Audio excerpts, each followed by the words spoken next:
warahmatullahi wabarakatuh, Badaya Priangan. Bagi para politisi, jabatan wali kota itu merupakan puncak pencapaian politik tertinggi di daerah. Hari ini ada seorang PJ yang memiliki kewenangan sama dengan wali kota definitif yang mesti berjibaku melalui proses politik yang sangat panjang dan biaya yang sangat besar sekali. Maka adalah cara pandang yang lumrah jika ada banyak kepentingan politik bergulir dalam proses penetapan pejabat wali kota. Ya, karena itulah dinamika dunia politik.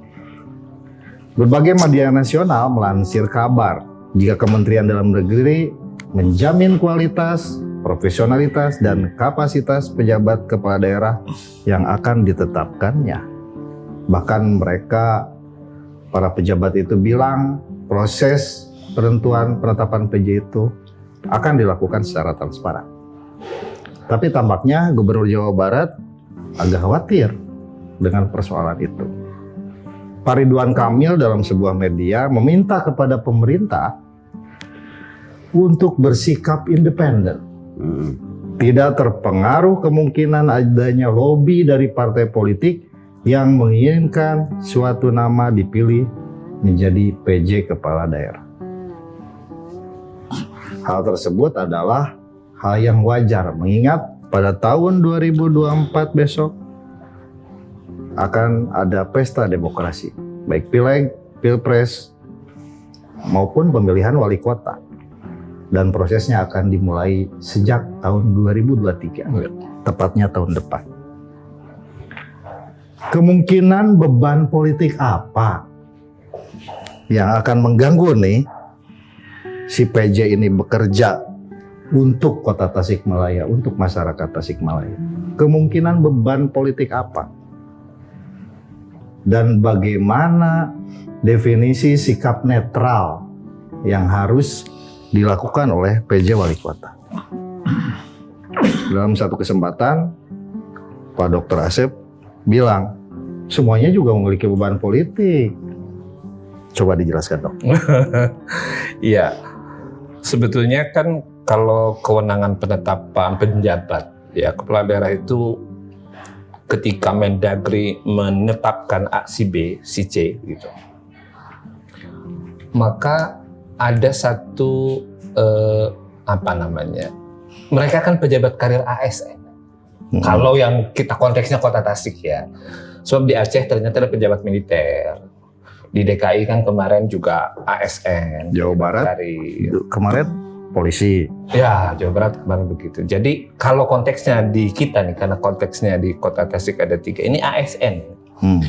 Maka saya berpikir mereka harus netral dong, ada undang-undangnya jelas, ASN harus bersikap netral. Dan pada perspektif itu saya amat yakinlah profesionalitas mereka untuk menempatkan diri secara proporsional pada kepentingan publik sebagai pejabat wali kota yang berkarir dari ASN. Toh tadi mereka tidak hilang sebagai ASN-nya untuk jabatan sementara saat ini yang mereka definitif miliki gitu ya. Maka saya sih dengan perspektif, andaikan benar yang rumor 3 orang yang dikirimkan ke Mendagri itu ya mereka ASN. Kota Tasik insya Allah tidak terlampau banyak variabel lainnya lah gitu ya. Variabel apa maksudnya? Iya, maunya variabel intervensi. Contoh misalnya, beda kalau mohon maaf pejabat militer atau mungkin pejabat mana, mungkin kan kita melihat perspektifnya apa. Misalnya kayak Aceh dikirim militer, oh ada perspektif keamanan lokal mungkin di sana. Berarti kalau Tasik ini tiga-tiganya ASN berarti netral saja. Berarti baik-baik saja. Tidak berisiko begitu. Artinya bagi mereka sesungguhnya totalitas kinerja mereka selama menjadi wali kota di sini sangat diharapkan. Dan tadi apabila selama 2 atau 3 tahun mereka menjabat di sini ada legacy yang luar biasa, bukan tidak mungkin, bukan tidak mungkin bagi yang mereka dapat tiket ya bisa saja popularitasnya, elektabilitasnya juga bagus gitu untuk next episode gitu kan. Tapi kan tidak mungkin ya Pak. Berarti, Karena berarti jangan pilih PJ yang mau nyalon jadi wali kota dong. Enggak, saya ngomong gitu ya. Artinya kan intinya bahwa kalau legasinya bagus, kan akan dikenang oleh masyarakat Kota Tasik sebagai tadi panacea, obat yang bisa menyembuhkan kondisi akut kemiskinan misalnya yang jadi problem utama kita gitu. Siapapun ya. Oke, saya nggak yakin ini nggak ada Kepentingan? Iya, nggak ada kepentingan politik. Nggak lah, nggak percaya saya. Ya, artinya nuansa politik itu Karena ada usaha-usaha politik. ya tidak terhindarkan. Karena ini kan diproses paling tidak oleh pejabat politik. Tadi memang ini ASN ketiga-tiganya. Tapi kan yang memprosesnya gubernur. Gubernur itu siapa? Pejabat politik kan? Terus Mendagri itu siapa? Pejabat politik. Pejabat politik, ya. Nah, jadi sisi kepentingan politiknya adalah ada di pejabat yang memproses ini, bukan pada yang bersangkutan. aja.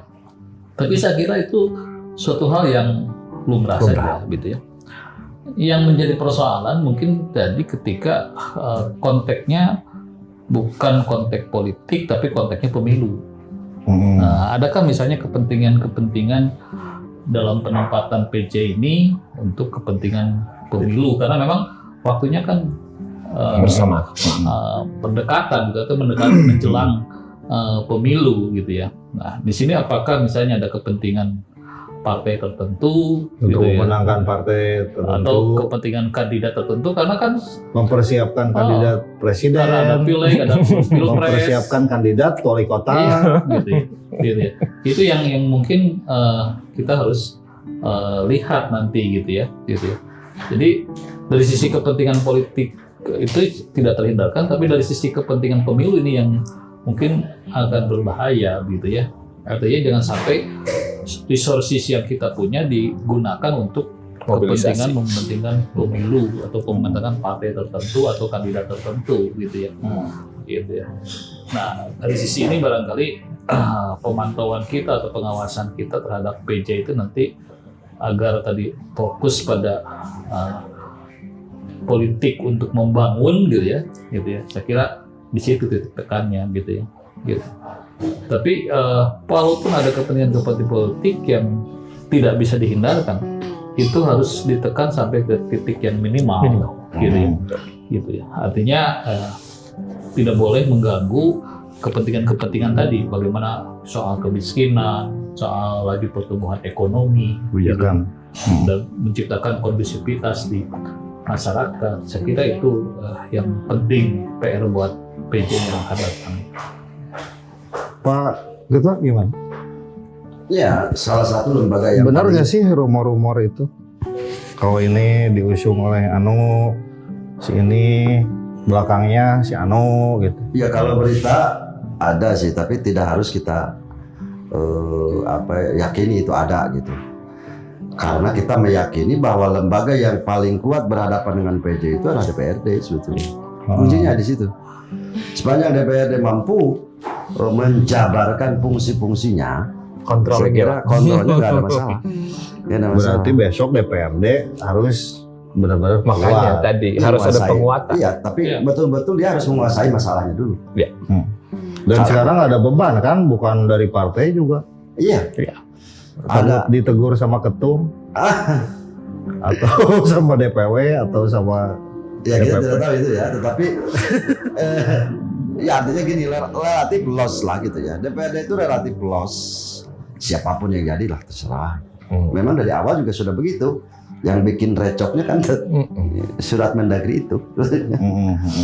Ya, sebetulnya DPRD itu dengan 3 kekuatan yang dimiliki itu sebetulnya dia harus firm menghadapi PJ dengan segala tudingannya tadi itu misalnya. Tinggal situ saja bahwa ada fokus investasi ekonomi misalnya, fokus kemiskinan misalnya. Ya ditanya aja nanti kalau sudah jadi wali kota kan ada hak panggil. sudah jadi PJ kan punya hak panggil. Dan DPRD itu ya berkepentingan besok mau pileg lagi, pengen kepilih lagi. Tentu kan wali kotanya mesti friendly lah, bukan unfriendly gitu. Kalau unfriendly kan bisa berbahaya. Sepanjang saya 4 kali ya tidak juga begitu. Nggak begitu ya? Tidak Nggak bisa juga sepulgar begitu. itu. Iya, kita merasakan. Ketika wali kota friendly kita misalnya, suara kita malah turun jauh. Ketika wali kotanya bukan dari kita, malah tinggi saya. Nggak bisa diukur. Bener kan? Spontanitasnya bagus juga. Bener kan? Saya ketika wali kotanya dari PAN itu suara saya 6.000. Ketika wali kotanya dari P3 suara saya 4.000. Iya. Ya, Jadi artinya nggak ngaruh juga ya. nggak ngaruh. Menarik. Nggak ditambah. Ya tadi saya kira krusialnya tadi saya sudah sampaikan sini, penguatan DPRD ini penting pada masa 2 atau 3 tahun atau masa jabatan penjabat wali kota ini. Karena bagaimanapun dia butuh DPRD juga secara sinergis butuh pemerintah gitu. Karena itu satu kesatuan kan pemerintahan daerah begitu. Nah pada titik ini juga pengawasan masyarakat juga harus Penting. penguatan civil society juga penting. Pers termasuk di antaranya. Karena bagaimanapun juga ini bahkan fenomenanya se-Indonesia Pak Muhadjir, bukan fenomena lokal. 77 ya? Ada 101 saat ini. Oh 101 ya? Kepala daerah yang tahun ini harus begitu ya. Selebihnya nanti di tahun 2023 gitu. Jadi fenomena ini saya yakin akan menjadi bahan riset administrasi kebijakan publik yang pas. Ilmu politik juga pas begitu ya. Karena Kajian jurusan luar biasa Pak Uki ya? nanti. Pak Dokter Uki ya? Kuncinya riset. Betul. Jadi saya kira penguatan DPRD penting untuk ke depan. Kontrol. Oke. Baik lagi. Ya, Oke. jadi memang posisi si PJ ini gitu ya, dalam konteks tadi berpolitik, dalam konteks berpemerintahan menjadi strategis gitu ya. Artinya begini, ketika dia tidak punya beban politik yang berlebih gitu ya, beban politik dia pasti punya, tapi ya tidak berlebih karena memang dia tidak melalui proses dipilih langsung, tidak juga dipilih oleh DPRD begitu ya. Nah seharusnya dia punya tanggung jawab yang lebih pada pekerjaan nanti begitu ya. Logikanya begitu. Nah, gitu ya. Dan tentu ini memang harus dikawal. Nah, saya bukan meragukan DPRD karena DPRD juga menghadapi agenda Tahun politik ya. pemilu gitu ya. Jadi mulai tahun biasanya depan kan concern teman-teman DPRD terbelah gitu ya. Nah, jika dalam hal ini memang pengawasan masyarakat tadi kualitas civil society itu menjadi sangat penting gitu ya. Dan itu akan efektif gitu ya. Ketika misalnya masyarakat langsung ikut mengawasi bagaimana si PJ ini nanti bekerja, karena masyarakatlah yang nanti akan merasakan bagaimana kinerja PJ ini, apakah nanti mampu menyelesaikan atau paling tidak mengekspor permasalahan yang ada di Kota Tasik gitu ya. Nah, dengan demikian maka peran media, peran LSM, saya kira dan kelompok-kelompok sipil yang lainnya, perguruan tinggi, profesional gitu ya. Di sini harus tampil dan memang ruangnya harus dibuka. Nah, salah satu kunci nanti si PJ ini harus mampu membuka ruang itu ya. Ruang publik untuk dia ya, kalau perlu dia bikin open house misalnya seminggu sekali atau sebulan sekali gitu. Ya, bagus. Gitu ya. Saya kira itu akan menjadi kayak PJ poin. Jakarta ya, dibuka lagi. Buka lagi. Betul. Karena Kemarin nanti seniornya nutup. ketika persoalan legitimasi ini sekarang diragukan dan nanti dia mampu merangkul masyarakat, otomatis legitimasinya akan kuat. bertambah, gitu ya. Dan Saya kira itu yang sebenarnya penting dan pertanyaan-pertanyaan kita ini adalah pertanyaan keraguan terhadap PJ wali kota siapapun yang nanti bakal turun nanti, bakal ditetapkan nanti, dia apakah benar tidak memiliki beban politik dan akan fokus untuk bekerja. Yang kita harapkan dia tidak punya beban politik dan dia bekerja secara teknokratis ya. untuk fokus untuk kebaikan Tasik. daerah. Ataukah dia terbebani sangat berat dan tidak bersikap netral? Itulah yang dipertanyakan. Gitu. Tapi ada pengalaman Pak Muhajir, Kabupaten Tasik pernah kan ada dijabat oleh PJ gitu ya. Nah itu yang bisa jadi cerminan juga Pak Agus. Ternyata dia tidak lebih dari orang birokrat biasa yang hanya menjalankan Tugas. tugas Ya. administratif. Administrator ya Pak, jadi Ya, gitu. mirip-mirip kepala dinas lah Ya, gitu. gitu lah gitu ya. Gitu ya. Rutinitas. Dia kantor pagi, balik Iya, sore gitu gitu. ya. Ya kita nggak bisa membayangkan PJ ini seperti politisi tentunya. Basic itu PJ itu seperti bapak kepala dinas. Nah, Gitu. Kira-kira seperti itu. Gitu. Oke, terima kasih kepada semuanya dan kita simpulkan kalau beban politik itu adalah pasti, tapi kita tidak berlebihan untuk berpikir secara paranoid ya, bahwa siapapun PJ yang turun nanti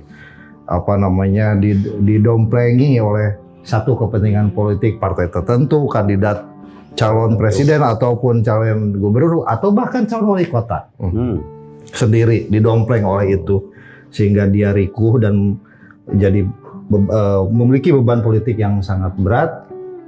Kita yakini mudah-mudahan PJ wali kota besok adalah PJ yang fokus bekerja, tidak kesana kemari, tidak berpikir politis dan lain sebagainya, gitu, dan bisa bersikap menunjukkan sikap netralitasnya dengan berbagai macam cara yang mesti dia lakukan.